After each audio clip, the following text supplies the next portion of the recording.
Hola hermanos, tal vez se han dado cuenta que en los videos en los que hablo de mi vida en Noruega hay muchos comentarios como este. De hecho, cuando me empezaron a llegar esos comentarios, Sebastián me preguntó, ¿de qué están hablando? ¿Son teorías conspiracionistas? Desafortunadamente, la respuesta es no. Aunque sí, en algunos lares de YouTube se ha sacado de proporción este tema, Noruega tiene 34 casos en la Corte Europea de los Derechos Humanos de padres a quienes el Barnevernet o el Departamento de Bienestar Infantil les ha quitado a sus hijos por razones que ellos consideran insuficientes. 8 de estos casos ya han sido juzgados y Noruega ha perdido varios, como por ejemplo el caso de esta mujer a quien el Barnevernet le quitó a su hija 9 días después de nacida y le tomó 3 años hacer que reconocieran que cometieron un error y la devolvieran. Una vez yo le pregunté a un conocido muy casualmente, oye, ¿y tú qué opinas del Barnevernet? Y me dijo muy casualmente, sí, a mí me llevaron cuando era niño. Mi hermana y yo pasamos 2 años en un orfanato del estado. Yo me quedé en shock.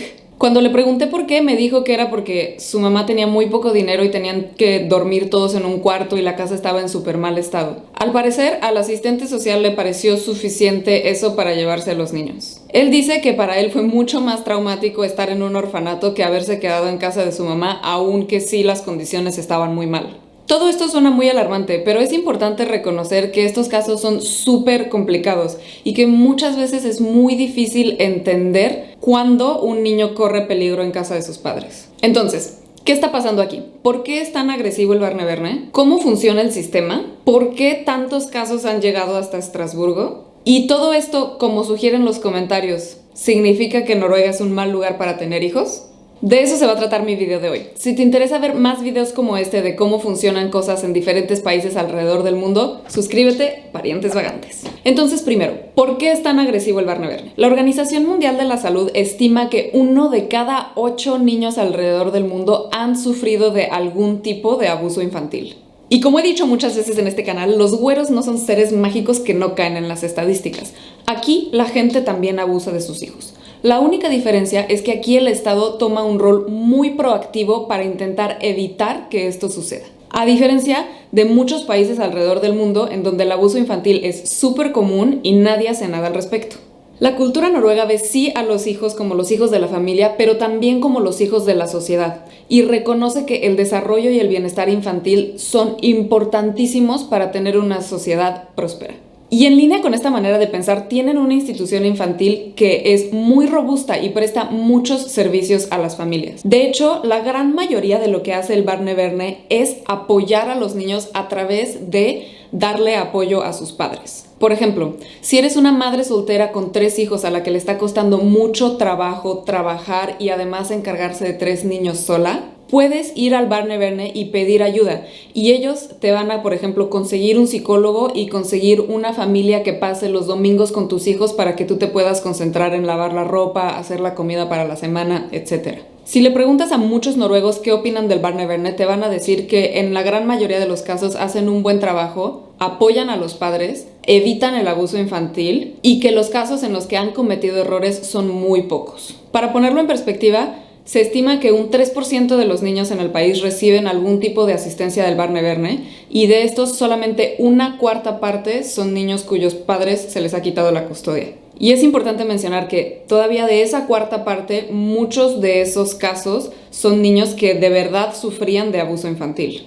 En el otro lado del debate tienes gente diciendo que el Barnevernet no se lleva a suficientes niños. O esta señora que el Barnevernet se la llevó cuando tenía 5 años y ella no solo lo agradece muchísimo, sino que llega hasta criticar al Barnevernet por tardarse demasiado en sacarla de una situación de abuso. Ahora, yo creo que el hecho de que los errores sean pocos no significa que no son graves.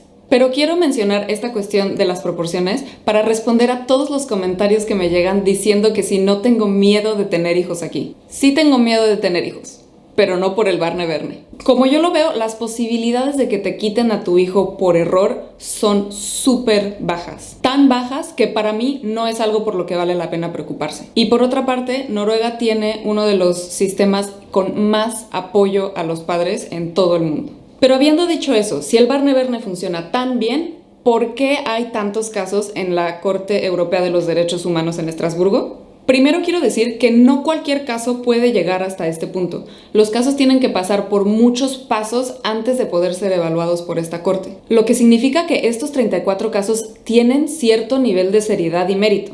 Para mí, la respuesta a esta pregunta tiene mucho que ver con cómo está estructurado el Barneverne. Yo no creo que el Barneverne sea una institución malévola que le quiere quitar sus hijos a personas que no se lo merecen, pero sí creo que es una institución con problemas estructurales. Es una institución, como todas, susceptible a los errores y a la parcialidad humana. Y la manera en la que el sistema está estructurado deposita demasiado poder en una sola persona, cuando, en mi opinión, decisiones así deberían ser controladas por varios grupos independientes que tengan un nivel mucho más alto de experiencia en un tema tan complicado. Pero para entenderlo mejor, les platico el proceso, a ver si están de acuerdo conmigo.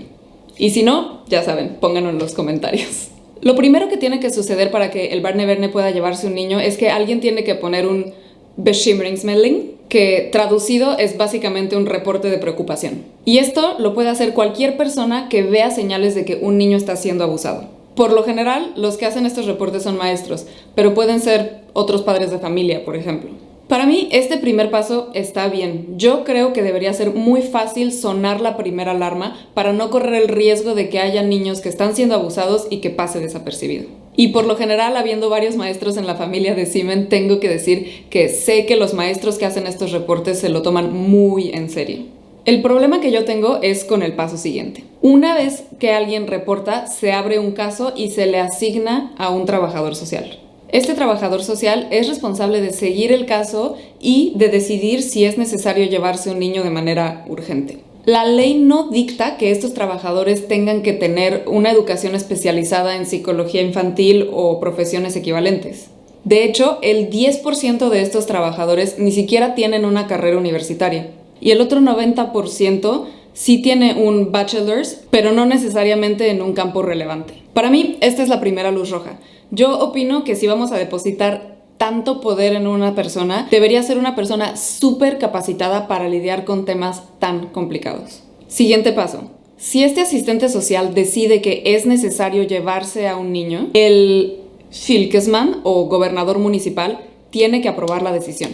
Este es en realidad el único control externo ante el Barneverne. Y han descubierto que en muchos casos el fylkesman confía ciegamente en el Barneverne y algunas veces hasta aprueban los casos sin siquiera leerlos a detalle. Para mí es un problema enorme que las personas que están haciendo el único control no son personas especializadas, sino políticos, que no necesariamente tienen el tiempo ni la experiencia para entender estos casos tan complicados. Y el último paso, por lo que entiendo, si tú como padre quieres apelar a la decisión que tomó el Barneverne, la queja la tienes que dirigir al fylkesman o al gobernador municipal, quien para mí es muy probable que lo que quiera hacer sea defender la decisión que tomó de aprobar el caso en vez de tomar la queja y evaluarla objetivamente. Para mí, la manera en la que está estructurado el sistema es lo que hace que es fácil que un error pase sin ser controlado. Y como digo, por lo general el Barneverne hace muy bien su trabajo y casi no hay errores. Pero el problema es que los casos en donde sí hay un asistente social que no siguió las reglas o que tal vez no juntó suficiente evidencia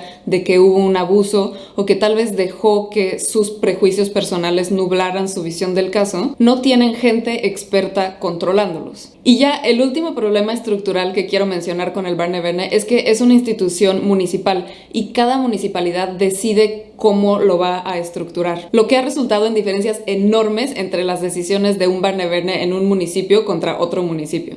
Encontré este caso loquísimo en donde una mujer tiene 2 hijos que nacieron en diferentes municipalidades y un día los Barnevernes decidieron llevarse a sus hijos y ella hizo una queja y uno de los Barnevernes reconoció que habían cometido un error y le devolvieron a su hijo y el otro Barneverne dijo no, nosotros no cometimos un error, no te lo vamos a devolver.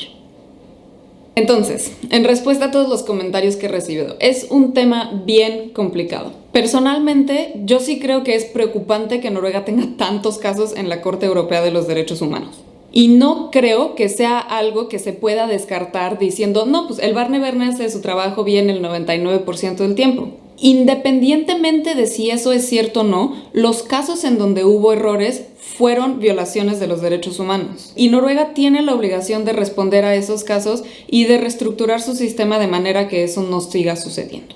Hoy, por lo que entiendo, hay una ley que se está discutiendo para reestructurar el Barnevernet y cambiar un poco cómo funciona, pero también sé que algunas activistas que han perdido a sus hijos creen que esa ley no va a ser suficiente para evitar casos como los que les pasaron a ellos en el futuro.